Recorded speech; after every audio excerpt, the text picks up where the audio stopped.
Hello everyone, welcome you all, welcome to SB institute. আমি শুভেন্দু অধিকারী তোমাদের জন্য আরো একটি পলিটির খুব গুরুত্বপূর্ণ ক্লাস নিয়ে চলে এসেছি। আজকে তোমরা জানো প্রিভিয়াস ক্লাসে যে আমরা প্রেসিডেন্ট অর্থাৎ রাষ্ট্রপতির বিষয়ে আলোচনা করছিলাম, সেটা সম্পূর্ণ হয়নি যেহেতু বিষয়টা ভিডিওটি খুব বড় হয়ে যাচ্ছিল। সেজন্য আজকে প্রেসিডেন্ট অর্থাৎ রাষ্ট্রপতির যে কনসেপ্টটা তার আর কি সেকেন্ড পার্ট আমরা এই ভিডিওতে আলোচনা করব। খুব গুরুত্বপূর্ণ হতে চলেছে, কারণ এই ভিডিওতে কি থাকে, রাষ্ট্রপতির অর্থনৈতিক ক্ষমতা, সামরিক ক্ষমতা, রাষ্ট্রপতির আর কি যে সামরিক ক্ষমতা সহ যে রাষ্ট্রপতির ক্ষমতার বিভিন্ন ভাগ, এইগুলি থাকছে এই ভিডিওতে। আর কি রাষ্ট্রপতির কূটনৈতিক ক্ষমতা, প্রত্যেকটা বিষয় কিন্তু থাকছে এই ভিডিওতে। তাহলে চলো, ভিডিওটি খুব গুরুত্বপূর্ণ হতে চলেছে, যে আপকামিং এক্সামগুলো আসতে চলেছে তোমাদের জন্য। তাহলে খুব মন দিয়ে দেখো এবং নিজের নোটবুক সাথে নিয়ে নাও, যাবতীয় ইনফরমেশন যেগুলো সেগুলো নোট করে নাও সাথে।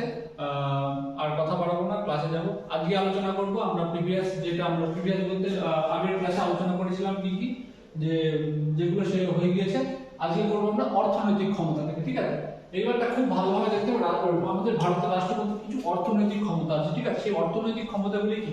অর্থনৈতিক ক্ষমতা বলতে আমাদের প্রথমেই যেটা বলতে হবে যে রাষ্ট্রপতির অনুমোদন ছাড়া কিন্তু, বা রাষ্ট্রপতির পূর্ব অনুমতি ছাড়া যে কোনোভাবেই কিন্তু লোকসভায় আর কি অর্থ বিল এবং রাজস্ব বিল এই দুটি বিল কিন্তু কোনোভাবেই কিন্তু তার পূর্ব অনুমতি ছাড়া কিন্তু লোকসভায় উত্থাপন করা যায়। এটা খুব গুরুত্বপূর্ণ। কিন্তু রাজস্ব বিল টু এর ক্ষেত্রে কিন্তু এই আর কি নিয়মটি কিন্তু লাগু নেই।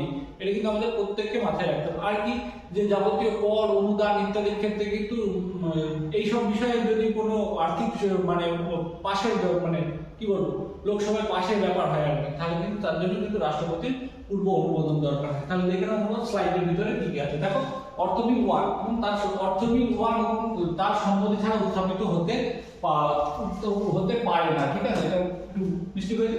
বলছে তিনি পার্লামেন্টে বাজেট পেশ করার অর্থমন্ত্রীর মাধ্যমে। এটা কিন্তু খুব গুরুত্বপূর্ণ জায়গা। দেখো যে পার্লামেন্টে আমরা জানি বাজেট পেশ করে অর্থমন্ত্রী, আমাদের কোশ্চেন আসতেই পারে। কিন্তু পার্লামেন্টে বাজেট পেশ করার কিন্তু সাংবিধানিক দায়িত্ব কিন্তু রাষ্ট্রপতি। সেই কাজটা রাষ্ট্রপতি কাকে দিয়ে করান? সেটা হচ্ছে কেন্দ্রীয় অর্থমন্ত্রীকে দিয়ে করান। বুঝে গেল? এটা আমাদের মনে রাখতে হবে। দেখো তারপরে কি দেখো, কর, অনুদান, ঋণ সংক্রান্ত বিল তার অনুমতি ব্যতীত উত্থাপন করা যায় না, ঠিক আছে? কর, অনুদান এবং ঋণ সংক্রান্ত যাবতীয় বিল এটা কিন্তু রাষ্ট্রপতির অনুমতি ছাড়া আর কি লোকসভায় উত্থাপনই করা যায় না। আর কি বলছে আকস্মিক ব্যয় সংক্রান্ত তহবিল, অর্থাৎ যে কন্টিনজেন্সি ফান্ড রয়েছে আমাদের রাষ্ট্রের, যে কন্টিনজেন্সি ফান্ড রয়েছে সেই ফান্ডের দেখো সে অর্থ বরাদ্দ করতে পারে, এটা কিন্তু রাষ্ট্রপতি পারেন। কি এটা এক্ষেত্রে কিন্তু পার্লামেন্টের অনুমোদনের ব্যাপার হয়, ঠিক আছে? মনে রাখতে হবে। আর কি 5 বছর অন্তর অর্থ কমিশন গঠন করে, ঠিক আছে? 5 বছর অন্তর রাষ্ট্রপতি কি করেন? অর্থ কমিশন গঠন করে। এই তাহলে আমরা এই কটি পাচ্ছি কি রাষ্ট্রপতির অর্থনৈতিক ক্ষমতার ভিতরে। আমাদের ভালো করে মনে রাখতে হবে, দেখো অর্থবিল 1 এবং অর্থবিল 1 কিন্তু তার সম্মতি ছাড়া কিন্তু উত্থাপিত হতে পারেন। আর কি তিনি পার্লামেন্টে বাজেট পেশ করান অর্থমন্ত্রীর মাধ্যমে। আর কর, অনুদান, ঋণ সংক্রান্ত বিলও তার অনুমতি ব্যতীত উত্থাপন করা যায় না। আকস্মিক ব্যয় সংক্রান্ত তহবিল অর্থাৎ কন্টিনজেন্সি ফান্ড যেটা আমাদের, ঠিক আছে, সেই তহবিল থেকে অর্থ বরাদ্দ করতে পারে। আর কি 5 বছর অন্তর যে কেন্দ্র এবং রাজ্যগুলির সম্পর্ক যাতে সঠিক থাকে এবং তাদের জন্য যে উন্নয়নের জন্য যে অর্থ বরাদ্দ, সেই বিষয়গুলিকে খুব ভালোভাবে পরিচালনা করার জন্য কিন্তু রাষ্ট্রপতি এই যে 5 বছর অন্তর অর্থ কমিশন গঠন করে। আমাদের কোশ্চেন আসে এখান থেকে যে অর্থ কমিশন গঠন করেন কে? ক্লিয়ার? এবং অর্থ কমিশন গঠন করা কিন্তু রাষ্ট্রপতির খুবই গুরুত্বপূর্ণ দায়িত্ব। এটা হচ্ছে যে একটা কেন্দ্র রাজ্যের সম্পর্কের একটা খুব বড় একটা জায়গা, ঠিক আছে? চলো নেক্সট দেখো। এবার বিচার সংক্রান্ত ক্ষমতা। বিচার সংক্রান্ত রাষ্ট্রপতির প্রত্যেকটা ক্ষমতা আমি বলেছিলাম ভিডিওর প্রথমেই যে আমরা রাষ্ট্রপতির প্রত্যেকটা ক্ষমতায় কিন্তু খুব সুন্দরভাবে আলোচনা করবো। তো আমি আশা করবো তোমাদের আর কোনো কনফিউশন থাকবে না এই ভিডিওটির পরে। অর্থাৎ যে ভিডিওটা দেখেছো আর যে দুটো পার্টনের রাষ্ট্রপতির কনসেপ্ট আমাদের ক্লিয়ার হয়ে যাবে, যে পরীক্ষায় তুমি দাও। চলো, বলছে বিচার সংক্রান্ত ক্ষমতা। বিচার সংক্রান্ত ক্ষমতা দেখো 143 ধারায়, 143 ধারা অনুযায়ী সুপ্রিম কোর্টের আর কি রাষ্ট্রপতি যদি মনে করে সুপ্রিম কোর্টের কিন্তু যে কোনো পরামর্শ চাইতে পারে, যে কোনো বিষয়ে, ঠিক আছে? রাষ্ট্রের যে কোনো বিষয় হোক বা পররাষ্ট্র সংক্রান্ত আন্তর্জাতিক বিষয় হোক, সেই বিষয়ে কিন্তু রাষ্ট্রপতি সুপ্রিম কোর্টের যে পরামর্শ চাইতে পারেন, কিন্তু তিনি বাধ্য নন যে সুপ্রিম কোর্ট যে পরামর্শ দেবে সেই পরামর্শ মানতে, ঠিক আছে? ক্লিয়ার? এটা মনে রাখতে হবে। আর কি বলছে সুপ্রিম কোর্ট এবং হাইকোর্টের বিচারপতিদের কিন্তু তিনি নিয়োগ করেন। তাহলে কি বিচার সংক্রান্ত ক্ষমতার মধ্যে এটা আমাদের মাথায় রাখতে হবে যে সুপ্রিম কোর্ট এবং হাইকোর্টের বিচারপতিদের কিন্তু রাষ্ট্রপতি নিয়োগ করে। এটা মনে রাখতে হবে। এখান থেকেও কিন্তু কোশ্চেন আসে আমাদের অনেকবার। চলো এবারটা দেখবো আমরা কি, যে রাষ্ট্রপতির ক্ষমতা সংক্রান্ত ক্ষমতা। এটা খুব গুরুত্বপূর্ণ জায়গা, আমাদের দেখতে হবে যে ক্ষমাদান সংক্রান্ত ক্ষমাদান আমাদের কত ধারা রয়েছে 72 আর্টিকেল 72, ঠিক আছে, বা অনুচ্ছেদ 72 রয়েছে কিন্তু রাষ্ট্রপতির ক্ষমাদানের বিষয়। এই ক্ষমাদানের বিষয়টা কিন্তু খুব গুরুত্বপূর্ণ জায়গা, ঠিক আছে। এই ক্ষমাদানটা কি, এবার প্রত্যেকটা আমরা বিষয় আমরা দেখবো। আমাদের যে 5 প্রকার ক্ষমার বিষয়টা রয়েছে, ক্ষমা কি 5 রকমের আছে। যে ক্ষমাদানের যে ক্ষমতা রাষ্ট্রপতি সেটা 5 রকম ভাবে কিন্তু প্রয়োগ করতে পারে। সেটা কি কি আমরা দেখে নেবো। যেমন পার্ডন বিষয়টা হচ্ছে কি, যদি রাষ্ট্রপতি পার্ডন মানে ক্ষমার এই বিষয়টা দিয়ে যদি রাষ্ট্রপতি কোনো আসামিকে, বিচারাধীন কোনো আসামি সাজাপ্রাপ্ত কোনো আসামি যদি আর কি মানে রাষ্ট্রপতি এইভাবে ক্ষমাদান করেন, আপনি পার্ডন করেন, তাহলে কিন্তু সে সম্পূর্ণরূপে মুক্ত হয়ে যায়। তার কিন্তু সে একদম সম্পূর্ণ সাধারণ নাগরিক হয়ে যায়, তার কিন্তু কোনো শাস্তি থাকে না। সেটা হচ্ছে কি পার্ডন। খুব ভালো করে দেখতে হবে। তাহলে অপরাধীকে সম্পূর্ণরূপে ক্ষমা করে দিতে পারে। তাহলে পার্ডন কি, অপরাধীকে সম্পূর্ণ। এখান থেকে কিন্তু কোশ্চেন আসে যে আর কি, যে অর্থাৎ পার্ডন কেমন আর কি, রিপ্রাইভ কেমন, এরকম আর কি। তাহলে আমাদের প্রত্যেকটা বিষয় কিন্তু জেনে নিতে হবে। দেখো তারপর কি রিপ্রাইভ, তাহলে রিপ্রাইভ কি বলছে, শাস্তির উপর অস্থায়ী স্থগিতাদেশ করতে পারে। আবার অস্থায়ী স্থগিতাদেশ কি, হয়তো রাষ্ট্রপতি হয়তো এমন একটা বিষয় হয়েছে যে রাষ্ট্রপতি কি আছে, রাষ্ট্রপতি হয়তো কোনো বিদেশ সফরে আছে, এই মতো অবস্থায় হয়তো কোনো বেশি ব্যক্তিরা কোনো সাজাপ্রাপ্ত আসামির যে মৃত্যুদণ্ড ঘোষণা হয়ে গেছে। এবার আমাদের সংবিধানে একটা জায়গা রয়েছে যে রাষ্ট্রপতি মানে আর কি ক্ষমাদানের বিষয়টি, যেহেতু সংবিধান বিধিবদ্ধ, অর্থাৎ সংবিধানের 72 ধারায় রয়েছে যে আর কি রাষ্ট্রপতি ক্ষমাদান করতে পারে, কোনো নাগরিককে ক্ষমাদানের প্রার্থনা করতে পারে রাষ্ট্রপতির কাছে, ঠিক আছে। আর এই ক্ষমাদান সংক্রান্ত ক্ষমতা কিন্তু রাষ্ট্রপতি কি আর কি সমস্ত মানে এটাকে আর বিচার বিভাগীয় সমালোচনা কিন্তু করা যায় না আর কি। অর্থাৎ যে জুডিশিয়াল রিভিউ যেটা আর কি সংবিধানে, সেটা কিন্তু করা যায় না। এটা কিন্তু অর্থাৎ বিচার বিভাগীয় নিরীক্ষণ করা যায় না রাষ্ট্রপতির ক্ষমতার উপরে, এটা কিন্তু তোমাদের মনে রাখতে হবে। এবারটা দেখো তাহলে কি রিপ্রাইভ বিষয়ে আমি বলছিলাম, অর্থাৎ কোনো আসামি শাস্তি ঘোষণা হয়ে গেছে, রাষ্ট্রপতি হয়তো দেশে নেই, এবং সে কিভাবে তার আর কি ক্ষমতানের বিষয়ে তার কাছে আবেদন করবেন, তখন বা তিনি বিবেচনা কিভাবে করবেন।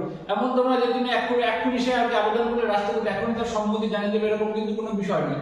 সেই জন্য রাষ্ট্রপতি কিন্তু এই যে আর কি রিপ্রাইভের মাধ্যমে রিপ্রাইভ করে আর কি শাস্তির উপর অস্থায়ী স্থগিতাদেশ মানে আর কি টেম্পোরারি সেই মানে শাস্তিটাকে আর কি স্থগিত করে দিল। হয়তো তার মৃত্যুদণ্ড আছে আর কি সাপোজ আর কি যেদিনকে আর কি সে আবেদন করছে তার থেকে হয়তো 5 দিনের মধ্যে, এবার রাষ্ট্রপতি বিদেশ সফরে আছে, তিনি হয়তো ফিরবেন 15 দিন পরে।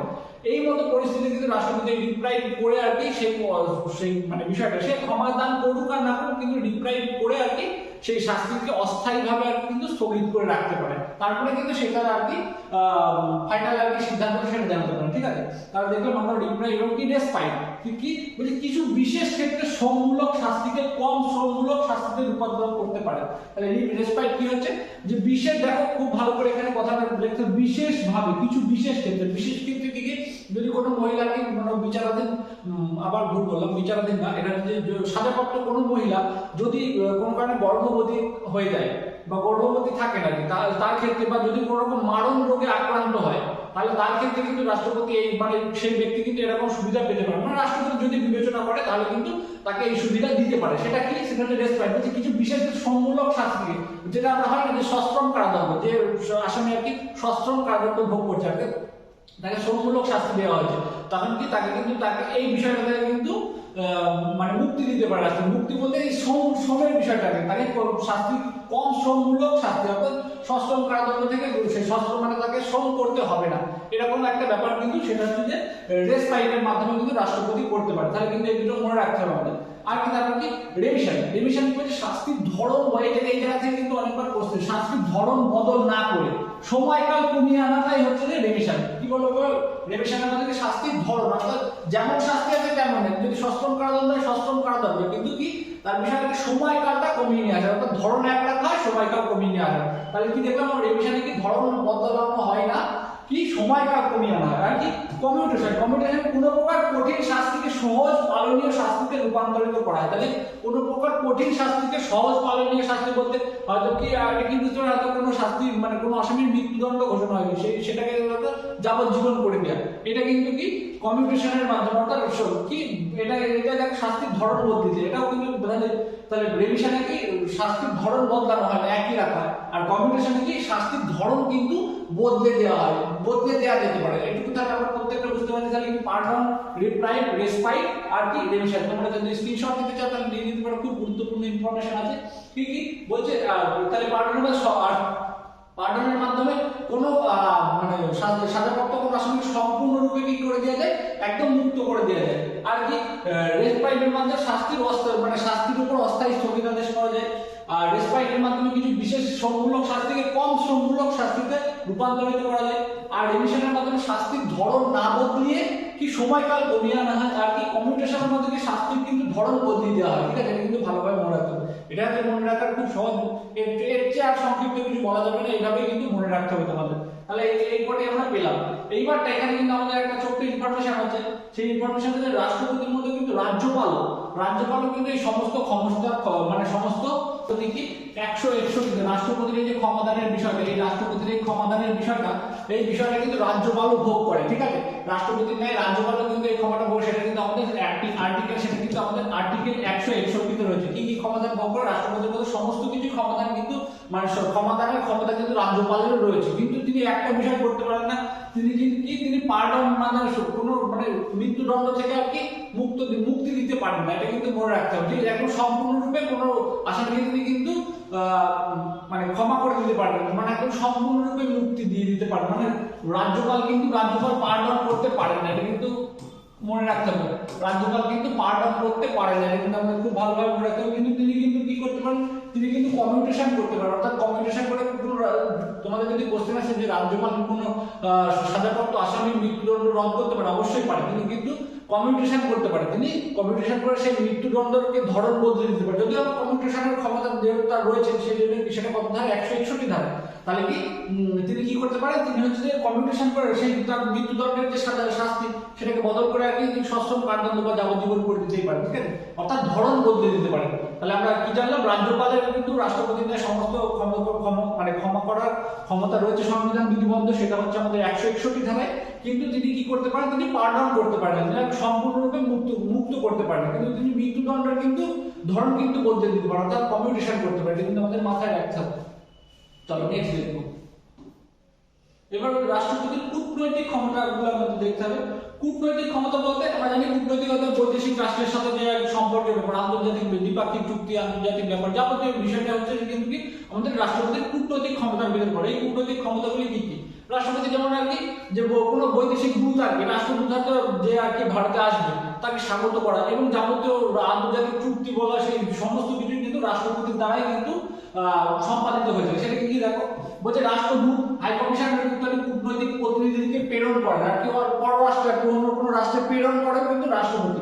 আর কি বলছে, সমস্ত দ্বিপাক্ষিক চুক্তি, অর্থাৎ দ্বিপাক্ষিক চুক্তি মানে দুটো রাষ্ট্রের কিছু চুক্তি, আর কি আন্তর্জাতিক চুক্তি এবং প্রোটোকল ও তার দ্বারা যাবতীয় প্রোটোকল, ঠিক আছে, সেটা কিন্তু রাষ্ট্রপতির দ্বারাই কিন্তু সম্পাদিত হয়। ঠিক আছে, কিন্তু অন্য একটা রাষ্ট্রের একটা ব্যাপার। ঠিক আছে, আর কি বলছে, বৈদেশিক কূটনীতিক ব্যক্তিদের স্বাগত জানান রাষ্ট্রপতি। তাহলে কি কি পেলাম, রাষ্ট্রপতির কূটনৈতিক ক্ষমতার মধ্যে রাষ্ট্রদূত এবং হাই কমিশনার ইত্যাদি কূটনৈতিক প্রতিনিধিদের কিন্তু তিনি প্রেরণ করেন, অর্থাৎ কোন রাষ্ট্রে প্রেরণ করেন, সমস্ত দ্বিপাক্ষিক চুক্তি, আন্তর্জাতিক চুক্তি, প্রোটোকল ইত্যাদি তার দ্বারাই সম্পাদিত হয়। কি বৈদেশিক কূটনীতিকদের কিন্তু স্বাগত জানান রাষ্ট্রপতি। তাহলে পেলাম এই কটি বিষয় কিন্তু আমরা পেলাম রাষ্ট্রপতির কূটনৈতিক ক্ষমতার ভিতরে। চলো নেক্সট দেখবো। এইবার হচ্ছে রাষ্ট্রপতির সামরিক ক্ষমতা। রাষ্ট্রপতির সামরিক ক্ষমতা বলতে বিশেষ রাষ্ট্রপতির সামরিক ক্ষমতা রয়েছে, কারণ হচ্ছে রাষ্ট্রপতি সুপ্রিম কমান্ডার বলা হয় রাষ্ট্রপতিকে। ঠিক আছে, তার কারণ হচ্ছে রাষ্ট্রপতির সমস্ত বাহিনী কিন্তু স্থল বাহিনী, নৌবাহিনী এবং বিমান বাহিনী কিন্তু সর্বাধিনায়ক হচ্ছে আমাদের ভারতের রাষ্ট্রপতি। অর্থাৎ ভারতীয় সেনাবাহিনী, স্থল বাহিনী এবং নৌবাহিনীর কিন্তু কি হচ্ছে রাষ্ট্রপতির সুপ্রিম কমান্ডার, অর্থাৎ সর্বাধিনায়ক। দেখো প্রতিরক্ষা বাহিনী, অর্থাৎ সমস্ত রকম যে প্রতিরক্ষামূলক যে বাহিনী রয়েছে, সেই বাহিনীর কিন্তু সর্বাধিনায়ক হচ্ছে রাষ্ট্রপতি। ক্লিয়ার? এই বাকি বলছে স্থল বাহিনী, নৌবাহিনী, বিমান বাহিনীর প্রধানদের কিন্তু নিয়োগ করে। এখানে কিন্তু মনে রাখতে হবে যে তোমাদের আর কি কোশ্চেন দিয়ে দিতে পারে, স্থল বাহিনীর প্রধানকে বা নৌবাহিনীর প্রধানকে বা বিমান বাহিনীর প্রধানকে কে নিযুক্ত করে, সেখানে কিন্তু উত্তর হবে রাষ্ট্রপতি। কোনোভাবে কেউ আর কি প্রধানমন্ত্রী করে দিয়ে আসবে না। বলছে যে কি যুদ্ধ ঘোষণা শান্তি স্থাপন করতে পারে এবং পার্লামেন্টের সম্মতি নেই। কি যদি কোনো কারণে রাষ্ট্রযুদ্ধ ঘোষণা করবে, সেটা কিন্তু ঘোষণা করবেন কিন্তু রাষ্ট্রপতি। এটা কিন্তু সিদ্ধান্ত কিন্তু পার্লামেন্টের সম্মতি কোনো হবে, কিন্তু ঘোষণা হবে কিন্তু রাষ্ট্রপতির দ্বারা। অর্থাৎ যদি কোনো কারণে যুদ্ধ চলছে, তাহলে সেই যুদ্ধের আর কি বিষয়টা কি, যুদ্ধের বিষয়টা কি হবে আমাদের যুদ্ধের বিষয়টার ক্ষেত্রে যদি কোনো কারণে যুদ্ধ স্থগিত হবে কি যুদ্ধ কি থামিয়ে দেওয়া হবে সেটা বিষয়ে ঘোষণাও কিন্তু করবে রাষ্ট্রপতি। তাহলে এগুলো এই বিষয় কিন্তু এই বিষয়গুলি কিন্তু আমাদের কি রাষ্ট্রপতির সামরিক ক্ষমতার মধ্যে রয়েছে, ঠিক আছে, বোঝা গেল। চলো নেক্সট দেখবো। বলছে এবারে খুব গুরুত্বপূর্ণ আরো একটা জায়গা, সেটা হচ্ছে জরুরি অবস্থা। রাষ্ট্রপতির জরুরি অবস্থা এই বিষয়টা অনেকবার কোশ্চেন আসে। তার কারণ বলছে যে জরুরি অবস্থা কি, জাতীয় জরুরি মানে জরুরি অবস্থা জারি করার ক্ষমতা। জরুরি অবস্থা জারি করার রাষ্ট্রপতির 3 রকমের জরুরি অবস্থা আছে ভারত জানে। সেটা কি জাতীয় জরুরি অবস্থা, সাংবিধানিক অচল অবস্থা অর্থাৎ রাজ্যের জরুরি অবস্থা, আর কি যে অর্থনৈতিক জরুরি অবস্থা। তাহলে 3 প্রকার জরুরি অবস্থা দেখে নেবো আমরা কি কি, যে জাতীয় জরুরি অবস্থা, রাজ্যের জরুরি অবস্থা, আর কি অর্থনৈতিক জরুরি অবস্থা। ধারাগুলি কি কি আছে, জাতীয় জরুরি অবস্থা 352 ধারা রয়েছে, আর কি 356 ধারায় কি রয়েছে 308। রাজ্যের জরুরি অবস্থা বা সাংবিধানিক অচল অবস্থার কারণে জরুরি অবস্থাটা হচ্ছে 356, আর কি 365 ধারা, আর কি অর্থনৈতিক জরুরি অবস্থা কি 360 ধারা। এই 3 রকম জরুরি অবস্থা কিন্তু আমাদের ভারতে রয়েছে, আর সেই ক্ষমতা কিন্তু রয়েছে কার, রাষ্ট্রপতির হাতে। চলো এবার আমরা দেখবো জাতীয় জরুরি অবস্থা কি। জাতীয় জরুরি অবস্থাটা ভালো করে দেখতে হবে কত ধারা রয়েছে। জাতীয় জরুরি অবস্থা আমাদের রয়েছে কিন্তু 352 ধারায়, খুব ইম্পর্টেন্ট জায়গা। 352 ধারায় জাতীয় জরুরি অবস্থা রয়েছে। এই জাতীয় জরুরি অবস্থা কখন ঘোষণা করা হয়, যে বৈদেশিক আক্রমণের ক্ষেত্রে।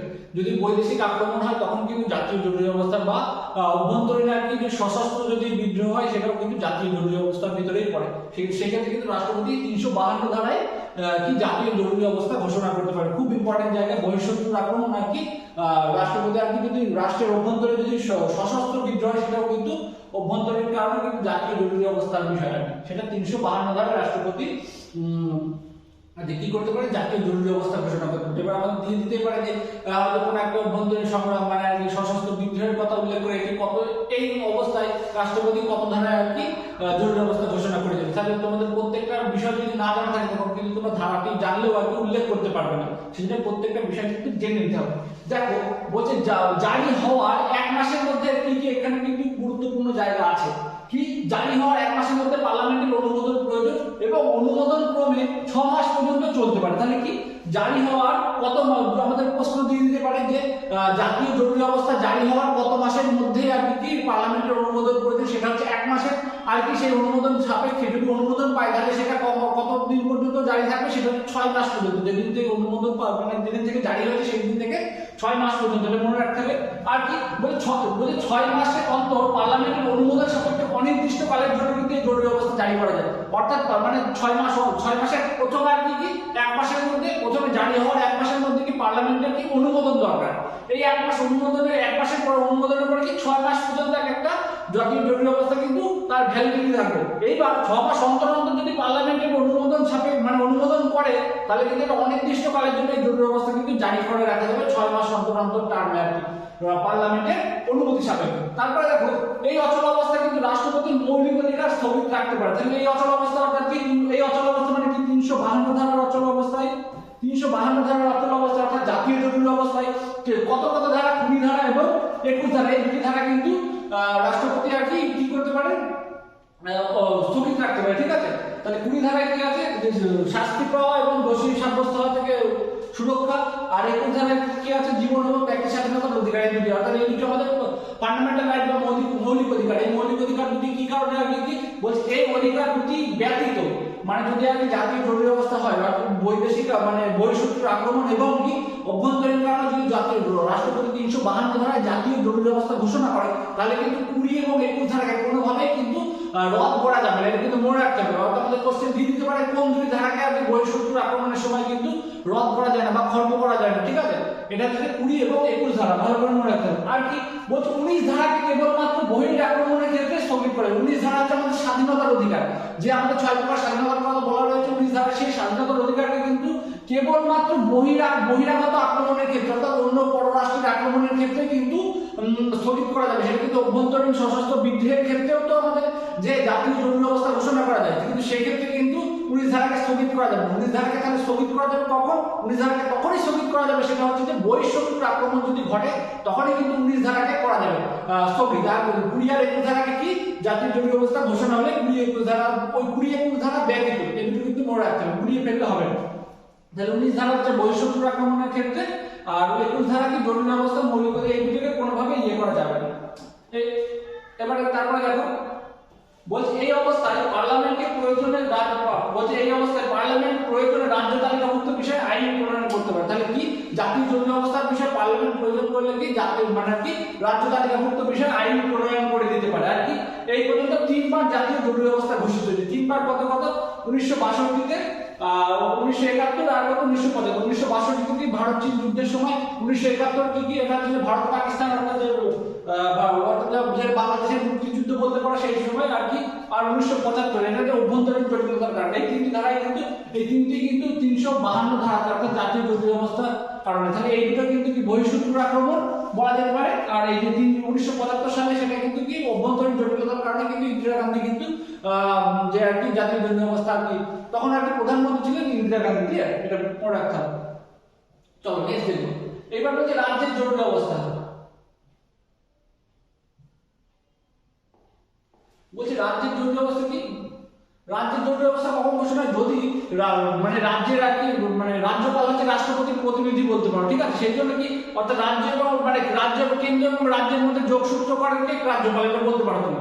আর সেই জন্য যদি কোনো কারণে রাজ্যপাল আর কি যে রিপোর্ট দেয় আর কি রাষ্ট্রপতিকে কোনো কারণে রিপোর্ট দেয় যে রাজ্যে আর কি সংবিধান মোতাবেক চলছে না, অর্থাৎ সাংবিধানিক অচল অবস্থা সৃষ্টি হয়েছে রাজ্যে। ঠিক আছে, অর্থাৎ মানে শাসন ব্যবস্থা সম্পূর্ণরূপে ভেঙে পড়েছে, এরকম রিপোর্ট যদি রাজ্যপাল রাষ্ট্রপতিকে দেয় এবং রাষ্ট্রপতি সেই বিষয়ে যদি সম্মত হন তাহলে কিন্তু রাজ্যে সাংবিধানিক অচল অবস্থা সৃষ্টি হয় আর কি। মানে তখন রাজ্যের রাষ্ট্রপতি শাসন জারি হয়, সেটাকে 356 ধারা আছে। ঠিক আছে, অর্থাৎ 356 ধারা কিন্তু রাজ্যের শাসন ব্যবস্থা কিন্তু কেন্দ্র হাতে নিয়ে নেয়। আর 365 ধারায় কিন্তু 365 ধারায় রাষ্ট্রপতি শাসন জারি হয়ে যায়। ঠিক আছে, রাষ্ট্রপতি এবার রাষ্ট্রপতি মনে করলে সেই শাসন কিন্তু পার্লামেন্ট মানে রাজ্যপালের হাতে দায়িত্ব দিয়ে দিতে পারে সেই রাজ্যের শাসনভার। ঠিক আছে, সেটা কিন্তু রাষ্ট্রপতি শাসন হিসেবেই চলবে। অর্থাৎ রাষ্ট্রপতি অর্থাৎ রাজ্যপাল রাষ্ট্রপতির প্রতিনিধি হিসেবে কাজ করবে সেই জরুরি অবস্থা। আর কি জারি হওয়ার 2 মাসের মধ্যে পার্লামেন্টের অনুমোদন প্রয়োজন হয়। আর অনুমোদিত হলে 6 মাস পর্যন্ত বলবৎ থাকে। একবার অনুমোদিত হলে 6 মাস পর্যন্ত রাজ্যের অর্থাৎ রাজ্যের জরুরি অবস্থা বা সাংবিধানিক অচল অবস্থায় কিন্তু এটা কি 6 মাস পর্যন্ত বলবৎ থাকে। আর কি 6 মাস পরে অনুমোদিত হলে 3 বছর পর্যন্ত কিন্তু জারি থাকতে পারে। 6 মাস পরে কিন্তু 6 মাসে কি 6 মাস পর পর অনুমোদিত হলে 3 বছর পর্যন্ত জারি রাখা যায়। তাহলে মনে রাখতে হবে যে সাংবিধানিক অচল অবস্থা সর্বাধিক কত দিন পর্যন্ত আর কি জারি রাখা যায়, সেটা হচ্ছে 3 মাস পর্যন্ত, 3 বছর পর্যন্ত। ঠিক আছে, দেখো তারপরে দেখো বলছে আর্থিক জরুরি অবস্থা। এবার আর্থিক জরুরি অবস্থা কত আমরা কত ধারায় দেখেছিলাম, সেটা হচ্ছে 360 ধারায়, তাই তো? 360 ধারাতে কিন্তু আর্থিক জরুরি অবস্থা। আর্থিক জরুরি অবস্থা যদি কোনো কারণে মানে কোন রাষ্ট্রের আর কি বা রাষ্ট্রের ভিতরে কোনো আর কি রাজ্যের আর কি মানে কি বলবো অর্থে মানে আর্থিক ব্যবস্থা সম্পূর্ণরূপে যদি ভেঙে যায় তাহলে কিন্তু রাষ্ট্রপতি সেই আর্থিক জরুরি অবস্থা ঘোষণা করতে পারে। যদিও এতদিন পর্যন্ত কোনো রকম আর্থিক জরুরি অবস্থা ঘোষণা করা হয়নি, মানে হয়নি আর কি। আর্থিক জরুরি অবস্থায় জারি হওয়ার 2 মাসের মধ্যে পার্লামেন্টের অনুমোদন প্রয়োজন হয়। আর কি রাষ্ট্রপতি এই অবস্থায় রাজ্য এবং কেন্দ্রীয় সরকারের সকল কর্মীদের বেতন এবং ভাতা কিন্তু কমিয়ে দিতে পারে। এটা কিন্তু এখান থেকে কোশ্চেন আসার একটা চান্স রয়েছে, সেটা কি কোন পরিস্থিতিতে রাষ্ট্রপতি যে যাবতীয় রাজ্য এবং কেন্দ্র সরকারের সমস্ত কর্মীদের বেতন এবং ভাতা কমিয়ে আনতে পারে, সেটা কি অর্থনৈতিক জটিল অবস্থা বা জরুরি অবস্থা যদি জারি হয় তখন। আর কি এর ভিতরে কিন্তু সুপ্রিম কোর্ট এবং হাইকোর্টের বিচারপতিদের বেতন এবং ভাতাও কিন্তু পড়ে। ঠিক আছে, তাহলে এটা হচ্ছে আমাদের রাষ্ট্রপতির আর্থিক জরুরি অবস্থার ভিতরে পড়ছে। তাহলে আমরা প্রত্যেকটা বিষয় কি কি পেলাম, রাষ্ট্রপতির সমস্ত ক্ষমতাগুলি আমরা টোটাল একটা বিষয় খুব সুন্দরভাবে আমি বোঝানোর চেষ্টা করলাম। আমি আশা করবো তোমরা বুঝতে পেরেছো। যদি তোমাদের কোনো জায়গায় কোনো রকম কনফিউশন থেকে থাকে তাহলে কিন্তু তোমরা আমাদেরকে অবশ্যই কমেন্টে জানাবে। আর যদি আমাদের ক্লাসগুলি ভালো লাগে থাকে অবশ্যই তোমরা লাইক, কমেন্ট এবং শেয়ার করবে। আর একটা বিষয় তোমাদের সাথে শেয়ার করা, যেটা যেহেতু 2023 শেষ হয়ে যাচ্ছে এবং 2024 শুরু, এই মুহূর্তে কিন্তু তোমাদের জন্য এসবি ইনস্টিটিউট খুব গুরুত্বপূর্ণ একটা ঘোষণা করছে। সেটা হচ্ছে কি, সেটা হচ্ছে যে এসবি ইনস্টিটিউট ফাউন্ডেশন ব্যাচ আনতে চলেছে। সেই ফাউন্ডেশন ব্যাচে কি থাকছে, প্রত্যেকটা কনসেপ্ট মানে প্রত্যেকটা সাবজেক্টের কিন্তু একদম গোড়া থেকে শুরু করা হবে। একদম ইংরাজি বলো, তুমি ম্যাথ বলো, সায়েন্স বলো, যাবতীয় জিকে, পলিটিক্স, প্রত্যেক জিওগ্রাফি, হিস্ট্রি, একদম গোড়া থেকে শুরু করা হবে। আর কি প্রত্যেকটা কনসেপ্ট কিন্তু ক্লিয়ার করতে হবে। এমন এটা ফাউন্ডেশন ব্যাচ এই জন্যই রাখা বলা হয়েছে, তার কারণ হচ্ছে প্রত্যেকটা কনসেপ্ট তোমার ক্লিয়ার হয়ে যাবে এবং তোমাকে এমন ভাবে তৈরি করা হবে তুমি যাবতীয় মানে কম্পিটিটিভ এক্সামের কিন্তু তোমার বেসিক কিন্তু তৈরি করে দেওয়া হবে, তুমি সমস্ত পরীক্ষায় বসতে পারবে। এরকম না প্রত্যেকটা টপিক মানে টপিক ওয়াইজ ব্যাচ, সেরকম কিন্তু বিষয় না। মানে তোমাকে এমন ভাবে তৈরি করা হবে তুমি সমস্ত পরীক্ষা কিন্তু কভার করতে পারবে। ঠিক আছে, বোঝা গেল? সেই জন্য কিন্তু তোমাদের ফাউন্ডেশন ব্যাচে তোমরা যদি চাও ভর্তি হতে পারবে, তোমরা ক্লাসগুলো ফলো করছো তাহলে বুঝতে পারবে কি কোশ্চেন প্যাটার্ন বেসড কনসেপ্ট, মানে বর্তমানে যে কোশ্চেনের প্যাটার্ন, যেমন এখন গতানুগতিক কোশ্চেন দেখবার উত্তর করতে এরকম কোশ্চেন কিন্তু আর নেই, সেটা কিন্তু কোশ্চেন প্যাটার্নকে বেস করে কিন্তু ফাউন্ডেশন ব্যাচ আনা হচ্ছে। এই ব্যাচে কি WBCS 2024 আর কি clerkship, WBPSC clerkship, miscellaneous, WBP, KP ইত্যাদি সমস্ত পরীক্ষা এবং SSC GD সহ সমস্ত পরীক্ষা কিন্তু কভার করা যাবে, কারণ প্রত্যেকটা মানে কম বেশি সমস্ত পরীক্ষার কিন্তু বেসিক প্যাটার্ন কিন্তু সেমই থাকে, সেই জন্য বেসিকটাই কিন্তু করানো হবে। তোমার যাবতীয় বেসিক কনসেপ্ট ক্লিয়ার করতে হবে এই ব্যাচে। তোমরা যদি যারা যদি মানে ভর্তি হতে চাইছো তারা এই SB ইনস্টিটিউটের এই নাম্বারে আর কি যোগাযোগ করে তোমাদের নাম এনরোল করে নিতে পারো। আর আরেকটা বিষয় বলা, যে যারা আর কি প্রথম 30 জন কিন্তু পাবে বিশেষ ছাড় থাকছে আর কি, যেহেতু একটা নিউ ইয়ার্সের একটা ব্যাপার রয়েছে সেই জন্য। চলো, থ্যাংক ইউ প্রত্যেককে। আর আরেকটা বিষয়, তোমরা তো আমাদের ক্লাসগুলো দেখছো, যারা নতুন আছো তারা আমাদের চ্যানেলটিকে সাবস্ক্রাইব করে রাখো, পাশে থাকা বেল আইকনটিকে প্রেস করে রাখো, ঠিক আছে? আর যারা পুরনো আছো তারা আমাদের চ্যানেলটিকে কি করো, যে শেয়ার করো, মানে বিষয়টি যে ক্লাসগুলি ভালো লাগে তোমরা শেয়ার করো। বুঝতে না পারলে কমেন্ট করে জানাও যে স্যার এই জায়গায় অসুবিধা হচ্ছে, আমরা সেই বিষয়ে কিন্তু পরবর্তী ভিডিওতে বা কমেন্টে তোমাদের কিন্তু ক্লিয়ার করে দেবো। চলো তাহলে, থ্যাংক ইউ।